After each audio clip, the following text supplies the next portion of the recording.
আমাদের জানাচ্ছি প্রিয় দর্শক, মানচিত্রের নিয়মিত আয়োজন কথোপকথনে। হঠাৎ করেই বাংলাদেশে পুলিশ হত্যাকাণ্ডের বিচার নিয়ে আলোচনা শুরু হয়েছে। বিএনপি সরকার কি আসলেই পুলিশ হত্যার বিচার করবে, নাকি এটাই স্রেফ একটা পলিটিক্যাল স্ট্যান্ডবাজি? আর পুলিশ হত্যার বিচারের কথা শুরু হতেই এনসিপির নেতারা কেন এত ভয় পাচ্ছে? যারা 24 সালের জুলাই আগস্টের সেই রেজিম চেঞ্জে সমন্বয়কের দায়িত্ব পালন করছিল, তাদের চোখ মুখ কেমন যেন শুকিয়ে আসছে। আজকে এই বিষয়টি নিয়ে আলোচনা করব, শেষ পর্যন্ত সাথে থাকুন। আপনারা জানেন যে গত 2024 সালের জুলাই আগস্টে যে জঙ্গি অভ্যুত্থান হয়েছিল, সেখানে জঙ্গিরা এই ছাত্র সমন্বয়ক এরা মিলে অসংখ্য পুলিশ হত্যা করেছিল। সরকারি হিসেবে বলা হয়েছে যে 44 জন পুলিশকে হত্যা করা হয়েছে, কিন্তু বেসরকারি হিসেব মতে এই সংখ্যাটি অনেক বেশি। একটি পত্রিকা বলেছিল প্রায় 3250 জন পুলিশকে হত্যা করা হয়েছে। অনেকেই বলছেন যে শত শত পুলিশকে হত্যা করা হয়েছে। এক্স্যাক্টলি কত পুলিশকে হত্যা করা হয়েছে এই সংখ্যাটা আমরা জানতে পারিনি। কিন্তু 5ই আগস্টের পরে অনেক পুলিশ আর চাকরিতে ফিরে আসেননি। তারা কোথায় গেছেন, তারা বেঁচে আছেন কিনা, এগুলো আজও জানা যায়নি। এই পুলিশ হত্যার বিচার, পুলিশ হত্যার তদন্ত, এই বিষয়গুলো ইউনূসের 18 মাসে একদম ধামা চাপা দেওয়া ছিল। আজকে এটি নিয়ে কথা বলবার আগে আমি আপনাদের কয়েকটা ভিডিও দেখাচ্ছি। এই ভিডিও ফুটেজগুলো এ কারণে দেখা দরকার যে আমাদের একটু পেছনে ফিরে যাওয়া, এইসব ছাত্র সমন্বয়ক বা জুলাই আগস্টের এই রেজিম চেঞ্জের সাথে যারা জড়িত ছিল তাদের মুখে কথাগুলো একটু শুনি, তারপর বাকি আলোচনা। আমি নিজে আমার সাথে জুলাই গণ অভ্যুত্থানে ছাত্র শিবিরের হাজারো ভাইরা আমরা পরিকল্পনা করছি পুরো ঢাকা শহরের সব থানা পুরাই দিব। আমরা পরিকল্পনা, সমস্যা কি?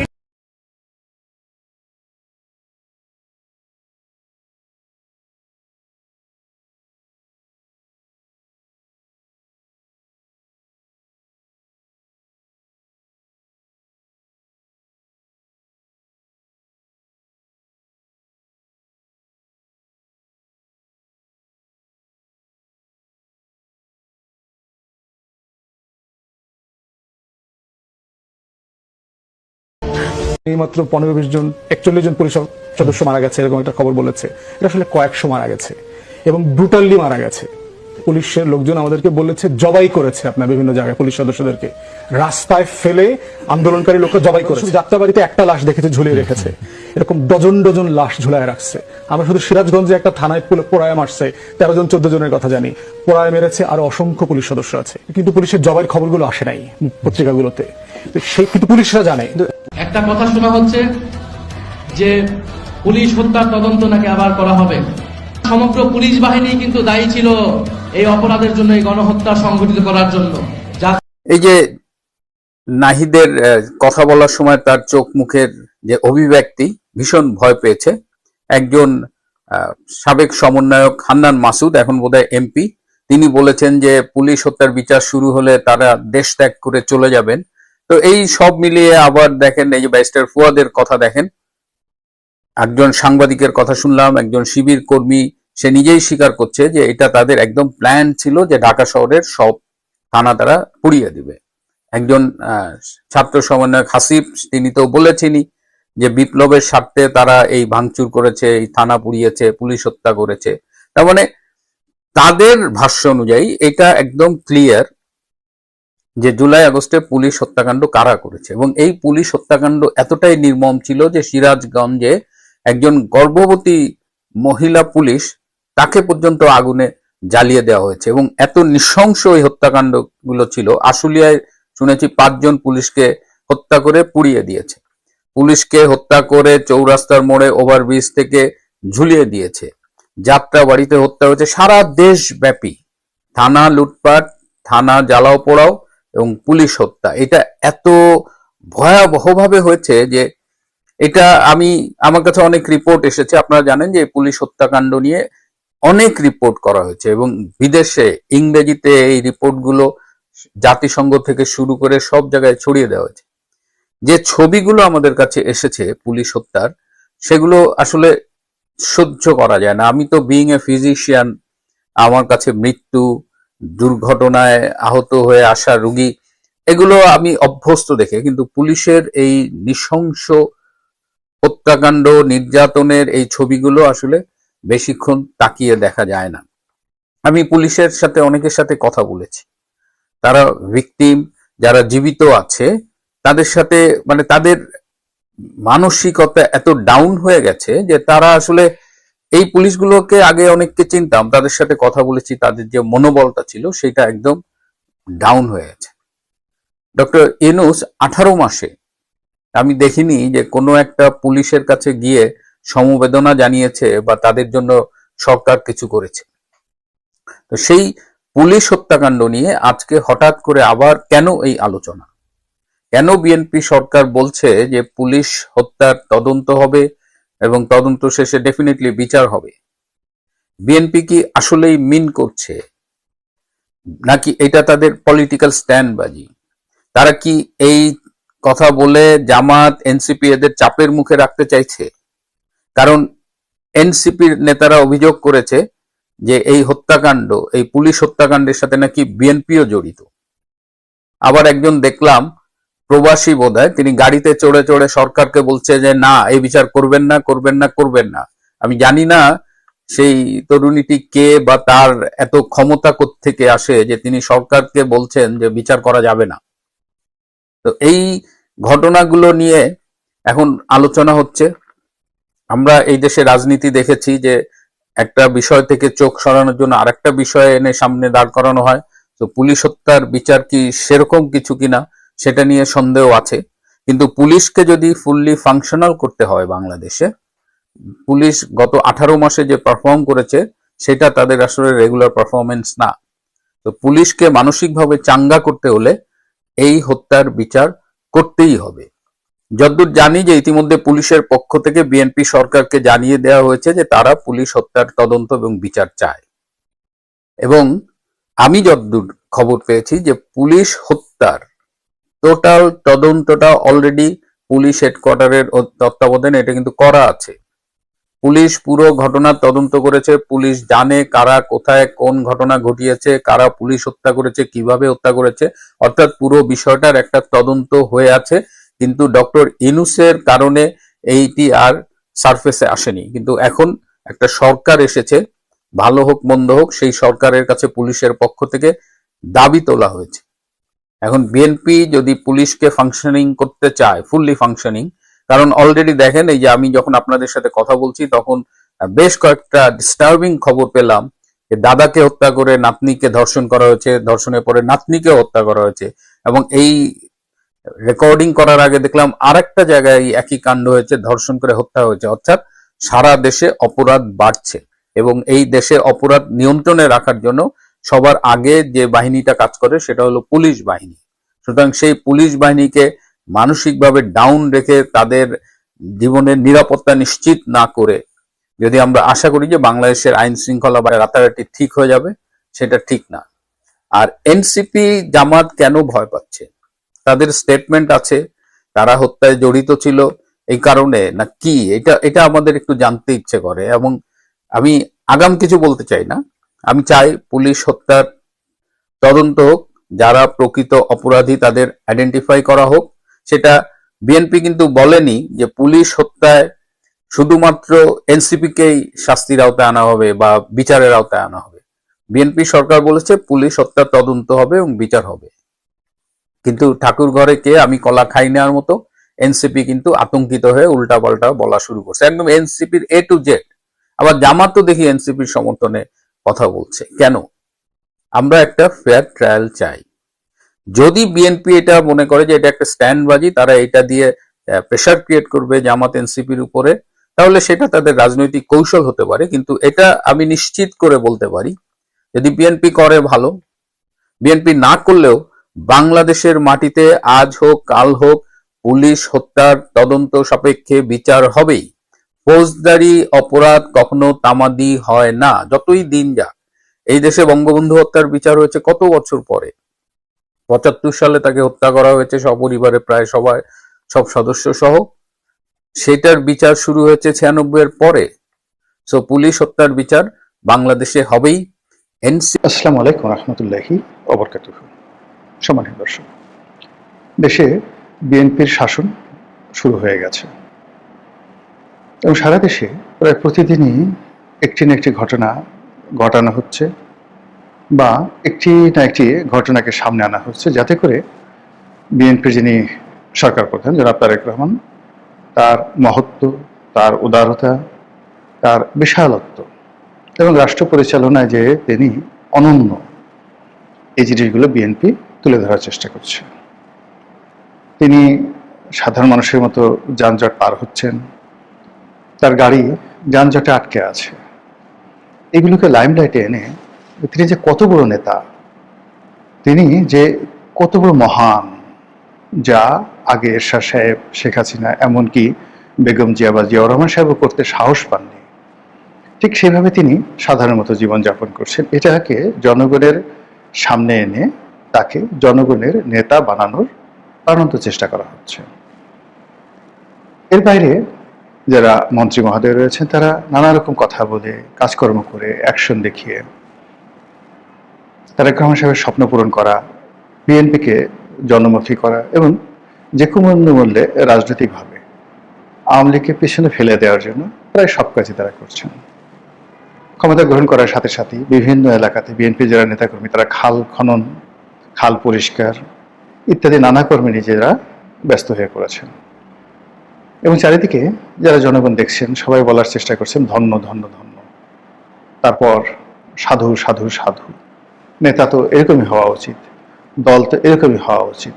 আসার সঙ্গে সঙ্গে খাল কাটা শুরু করে দিয়েছে, আসার সঙ্গে সঙ্গে ফ্যামিলি কার্ড দেখা শুরু করেছে, ঈদের আগে ইমাম মুয়াজ্জিনদেরকে সরকারি তহবিল থেকে টাকা দেয়া হবে, তারপর সেই 50 লাখ পরিবারকে ফ্যামিলি কার্ড দেয়া হবে এবং এটা সেনাবাহিনীর মাধ্যমে বিতরণ করা হবে। এই কাজগুলো সরকার খুব জোরে সোরে শুরু করছে। এটার শেষ পর্যন্ত ফলাফল কি হবে সেটা পরে বলবো, কিন্তু তার আগে বলা উচিত যে এগুলো খুব জনপ্রিয়। আরো স্পষ্ট করে যদি বলি তাহলে এগুলো খুবই সস্তা জনপ্রিয় কাজ, যে কাজ দিয়ে মানুষদেরকে খুব অল্প সময়ের জন্য মুগ্ধ করে রাখা যায়। কিন্তু 7 দিন পর, 10 দিন পর যখন মানুষের পেটে টান লাগবে, বা ইতিমধ্যে যাদের পেটে টান শুরু হয়েছে, পবিত্র মাহে রমজান চলছে, মানুষ ছুটছে, রাস্তাঘাট রীতিমতো মানে চলাফেরা করা যাচ্ছে না, এত মানুষ, এরা সবাই গত 17 মাস ধরে বসেছিল যে একটি গণতান্ত্রিক পরিবর্তন হলে, নতুন সরকার আসলে তারা কাজ করবে, সেই কাজের জন্য তারা বের হয়েছে।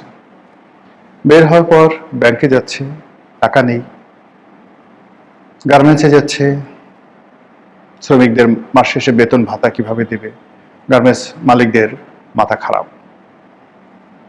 আমার একজন পরিচিত গার্মেন্টস মালিক, গত 8-10 বছরে বেশ সফল ব্যবসায়ী, তো ভদ্রলোকে সেদিন একসাথে নামাজ পড়লাম, দেখলাম যে খুব ক্লান্ত বিধ্বস্ত অবস্থায় আসছে, ইফতার গাড়িতে বসে করেছে। সে বললো যে এরকম একটা ব্যাংক, নাম বললাম না, বললো যে একটা ব্যাংকে তার বেশ কিছু টাকা ছিল, এখন সেই ব্যাংকের অবস্থা ভালো না, ফলে প্রায় 4-5 কোটি টাকার মতো সেখানে তার আটকা পড়ে আছে।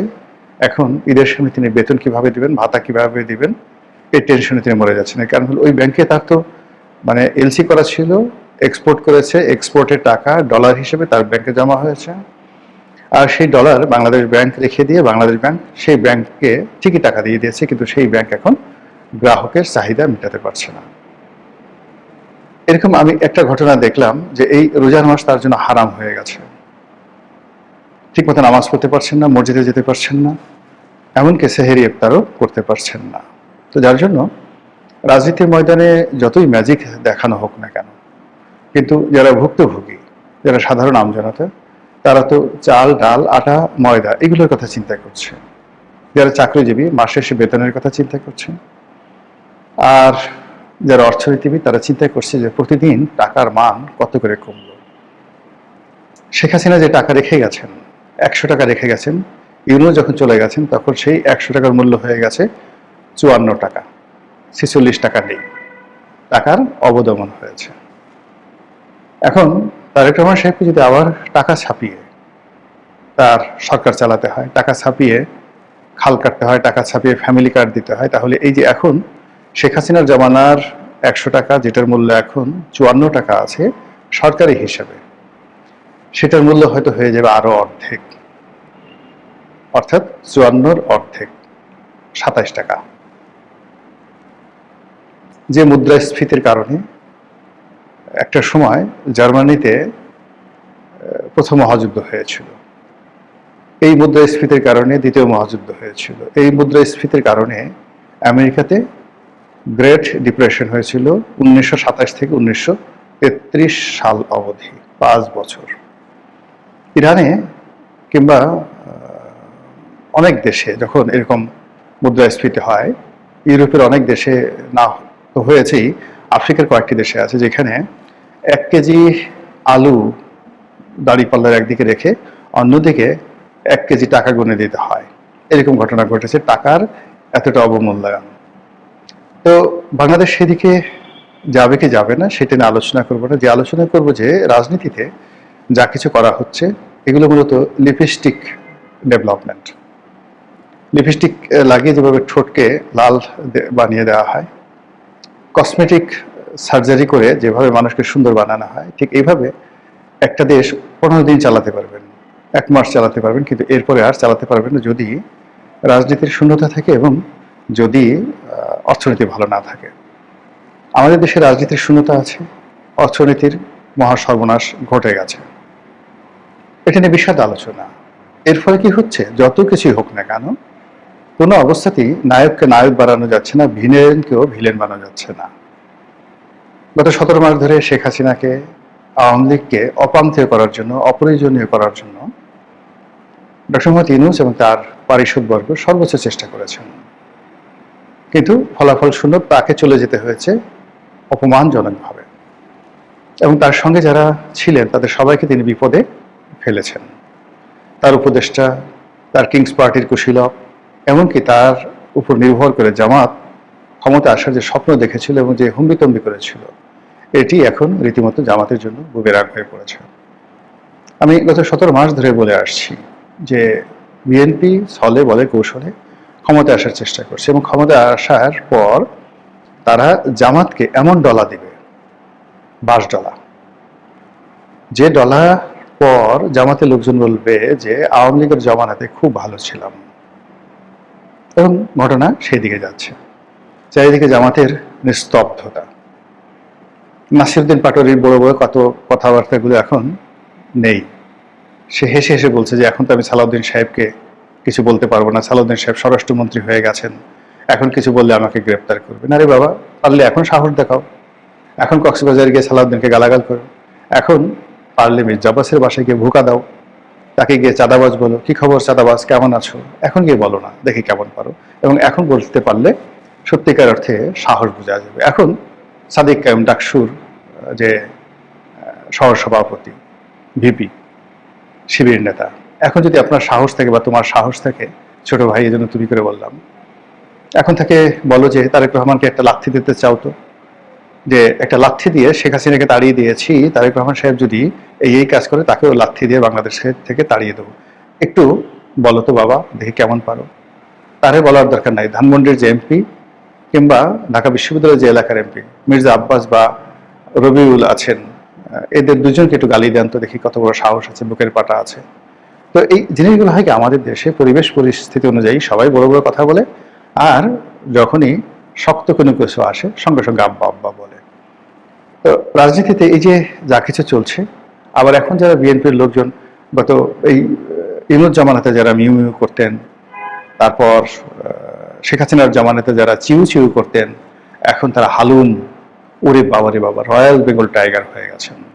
তো যা হোক, যা কিছু হোক না কেন, প্রকৃতির একটা অমোঘ নিয়ম রয়েছে, প্রকৃতি শূন্যতা পছন্দ করে না।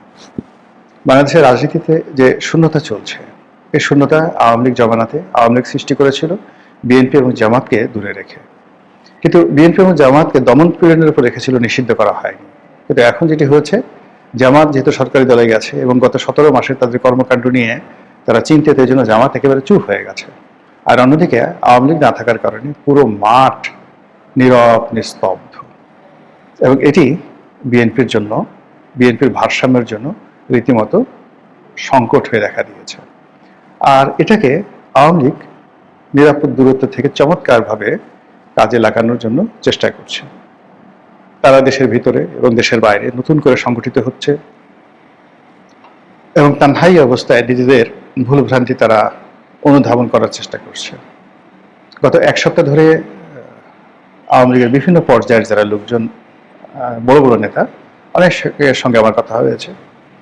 যেহেতু আওয়ামী লীগ করতাম 2009 সনে, যারা আমার সঙ্গী সাথী ছিলেন সংসদে, পার্লামেন্টে আশেপাশে, তারাই পরবর্তীতে আওয়ামী লীগের নীতি নির্ধারণী পর্যায়ে চলে গিয়েছিলেন। এখন তারা সবাই পলাতক। তো ব্যক্তিগত সম্পর্কের কারণে অনেকের সঙ্গে কথা হয়, খোঁজখবর রাখা হয়। তো দেখলাম যে সবাই অনুতপ্ত, তাদের ভুলগুলো তারা বুঝতে পেরেছে, আবার নতুন করে তারা গুছিয়ে উঠতে চাচ্ছে। অনেকে তো একথাও বললেন যে আমরা তারেক রহমান সাহেবকে নিয়ে যে টিটকারি করেছি, তাকে নিয়ে যে বাড়াবাড়ি করেছি, তার ফলে আমাদের এই ঘাড়ের উপর, চোখের উপরে, মুখের উপরে তারেক রহমান সাহেবের যে উন্নতি, আল্লাহ আমাদেরকে এর মাধ্যমে একটা শিক্ষা দিয়েছেন। এইরকম উপলব্ধির পর্যায়ে আওয়ামী লীগের লোকজন চলে গিয়েছে। তো যেটা বলছিলাম যে আওয়ামী লীগ নানাভাবে সংগঠিত হচ্ছে এবং এই বর্তমানে এই সময়টিকে তারা ধরে নিচ্ছে যে তারেক রহমান সাহেবকে অন্তত পক্ষে 2 বছর সময় তারা একটা হানিমুন পিরিয়ড দেবে। আওয়ামী লীগের পক্ষ থেকে সরকার 100% নিরাপদ থাকবে এবং এটা আওয়ামী লীগের পক্ষ থেকে সরকারের যে পর্যায়ে যোগাযোগ রাখা হয় বা হচ্ছে, তাদেরকে এই কথা জানিয়ে দেওয়া হচ্ছে। আওয়ামী লীগ এই সময়টাতে নিজেদের সাংগঠনিক ক্ষমতাকে পাকাপোক্ত করবে।